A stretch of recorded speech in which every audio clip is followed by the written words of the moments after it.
ফেনীতে এবারের বন্যায় উদ্ধার থেকে সহায়তা প্রায় পুরোটা সময় জুড়ে মানুষের পাশে ছিল বাংলাদেশ নৌবাহিনী। বন্যা পরবর্তী সময়ে এবার পুনর্বাসনেও পাশে রয়েছে তারা। ক্ষতিগ্রস্তদের ঘর এবং বিভিন্ন প্রতিষ্ঠানকে দিয়েছে প্রয়োজনীয় উপকরণ।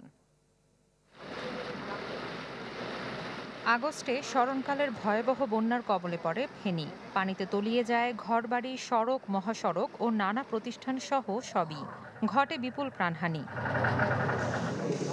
বন্যায় ক্ষতিগ্রস্ত এই অঞ্চলে দুর্দিনে মানুষের পাশে দাঁড়ায় বাংলাদেশ নৌবাহিনী কল্যাণ সংঘ।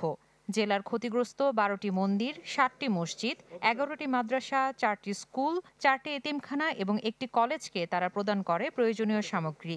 এসব উপকরণ পেয়ে স্বস্তি জানান সংশ্লিষ্টরা। এই বন্যাতে আমাদের এলাকার ফসলি জমি, ঘরের বিভিন্ন আসবাবপত্র অনেক কিছু ক্ষতিগ্রস্ত হয়েছে। এই ক্ষতিপূরণের জন্য আমাদেরকে বাংলাদেশ নৌবাহিনী যে সহযোগিতা করতেছে, আমরা ওনাদের কাছে কৃতজ্ঞ। বেশিরভাগ লোকেরই ঘরে জল উঠছে, পাশাপাশি মন্দিরের অনেক ক্ষয়ক্ষতি হয়েছে, যার জন্য নৌবাহিনীর পক্ষ থেকে আমরা যে উপহারটা পাচ্ছি, আমরা নৌবাহিনীর প্রতি আমাদের মন্দিরের পক্ষ থেকে আমরা কৃতজ্ঞতা জ্ঞাপন করছি। শোয়ার বেড 15টি দেওয়া হয়েছে, এর সাথে 15টি বালিশ।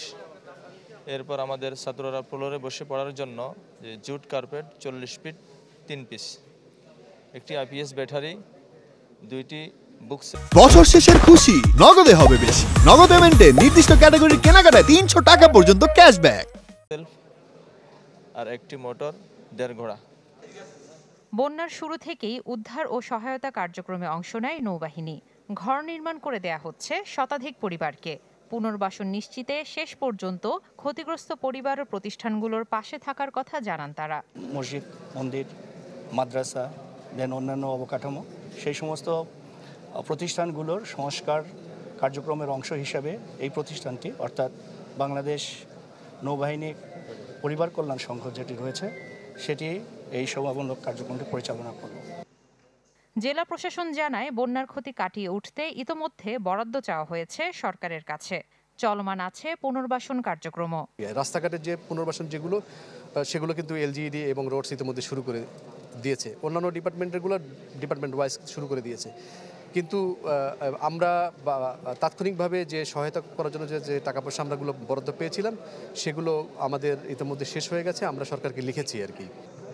ফেনীর আকস্মিক বন্যায় ক্ষয়ক্ষতির পরিমাণ প্রায় 3,000 কোটি টাকার বেশি বলে জানায় প্রশাসন।